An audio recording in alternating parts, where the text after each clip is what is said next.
I do not believe that any of us have dreams that were not given to us for the purpose of accomplishing those particular dreams. And I want to share something with you that has changed my life. I started out, as was indicated by Jack, it's very humble beginnings. I don't know what that dream is that you have. I don't care how far-fetched it might appear to be. I don't care how disappointing it might have been as you've been working toward that dream. But here's what I know, that that dream that you're holding in your mind, that it's possible. Let's say that together, please. Say, it's possible. See, sometimes we can't say, I can do that. But what we can say, that it's possible that I can have my dream as we run toward it, as we work on it day in and day out. No one, ladies and gentlemen, could have convinced me when I started out just over 6 years ago, working on my dream. And I want you to think about whatever your dream is, because I was willing to take a chance. And most people won't do that. Most of the people that you talk to try and bring them into the business, these are not risk takers. Most people have done all that they're ever going to do. They raise a family, they earn a living, and then they die. But people who are running toward their dreams, life has a special kind of meaning. And here's what I will share with you, that in the process of working on your dreams, you are going to incur a lot of disappointment, a lot of failure, a lot of pain, a lot of setbacks, a lot of defeats. But in the process of doing that, you will discover some things about yourself that you don't know right now. What you will realize is that you have greatness within you. What you'll realize is that you're more powerful than you could ever begin to imagine. What you will realize is that you are greater than your circumstances, that you don't have to go through life being a victim. As Jack indicated, I was born in Miami, Florida, in an area called Liberty City, in an abandoned building on a hard linoleum floor with my twin brother. We were 6 weeks of age. We were adopted. When I was in 5th grade, I was identified as EMR, labeled educable, mentally retarded, put back from the 5th grade into the 4th grade, and stayed in that category until I got out of high school. I don't have any college training, but I met a high school teacher who one day changed my life. I was waiting on another student, and when he came in, he said to me, young man, go to the board and write what I'm about to tell you. And I said, I can't do that, sir. He said, why not? I said, I'm not one of your students. He said, it doesn't matter, follow my directions now. I said, I can't do that, sir. He said, why not? I said, because I'm educable, mentally retarded. And he came from behind his desk and he looked at me. He said, don't ever say that again. Someone's opinion of you does not have to become your reality.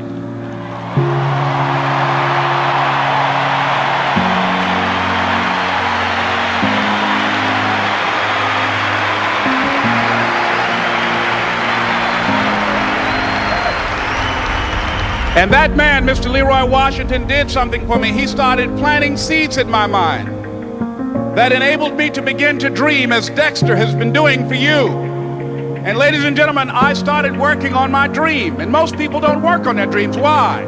For many years I didn't. One is because of fear. The fear of failure.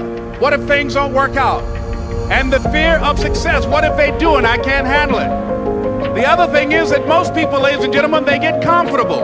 They stop growing, they stop working on themselves, they stop stretching, they stop pushing themselves, and they end up becoming very cynical about life, and they throw in the towel on themselves and on their families and on their dreams. And the other thing is that most people don't feel worthy.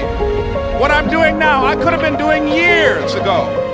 But because I did not have a college education, because I didn't believe in myself, because I allowed other people's opinion of me to control my destiny, I didn't act on my ideas. So I applaud you for your dreaming, for your running toward your dream. I applaud you for believing in yourself, because that's what life is about. stretching and challenging, looking for ways that you can begin to improve yourself. And ladies and gentlemen, as a result of stretching out, of acting on my dream, and I don't know what that dream is for you, I can tell you that it's possible. No one could have convinced me that after just over 6 years, I would have my own book entitled Live Your Dreams. Just over 6 years, I would have 5 specials on public television.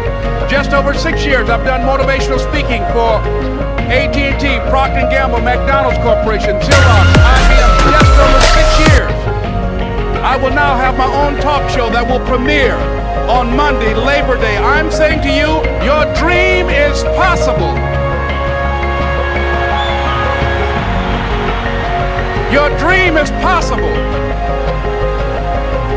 But not only is it important that you believe and begin to know that it's possible for you to live your dream as you run toward it, but I've done something that I want to share with you called Choosing Your Future. In fact, I've developed a set of tapes talking about how to begin to create your own reality by choosing your future.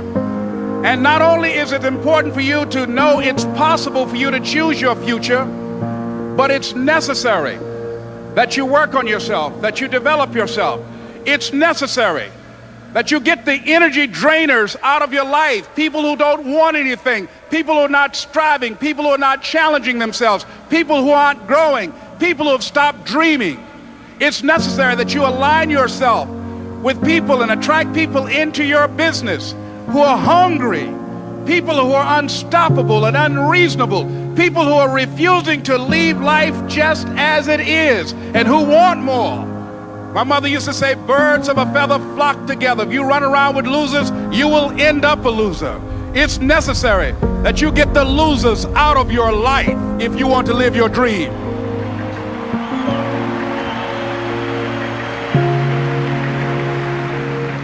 It's necessary to know that everybody won't see it, that everybody won't join you, that everybody won't have the vision. It's necessary to know that a lot of people like to complain, but they don't want to do anything about their situation, that you are an uncommon breed.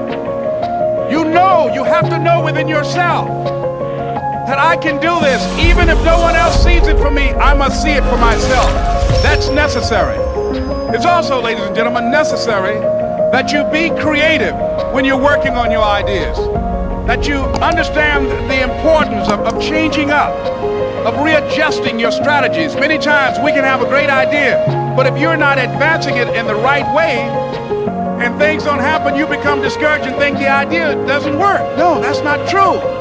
It's necessary that we become creative. I remember when I was in New York walking down the street, and a guy approached me and said, hey, mister, can I shine your shoes? And I said, no, I'm in a hurry. I don't have time. I kept walking. Someone else said, hey, man, your shoes look clutty. May I shine your shoes? I said, no, I don't have time. I'm sorry, I'm busy. And I was walking faster, and many people solicited me for my business. And then finally, a young man stepped in front of me, and he said, excuse me. And he started counting, 97, 98, 99, 100. He said, sir? I said, yes. He said, come here, please. I said, what is it?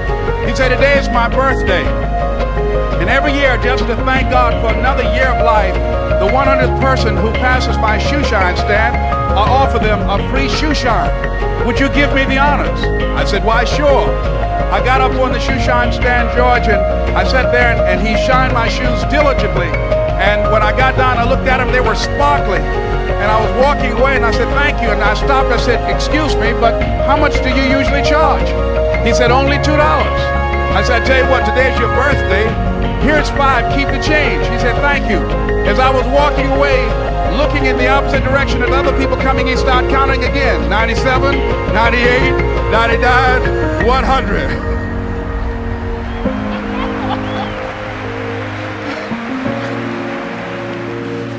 It's necessary that you be flexible, that you are always thinking of how can I improve this better. This is a customer-driven economy.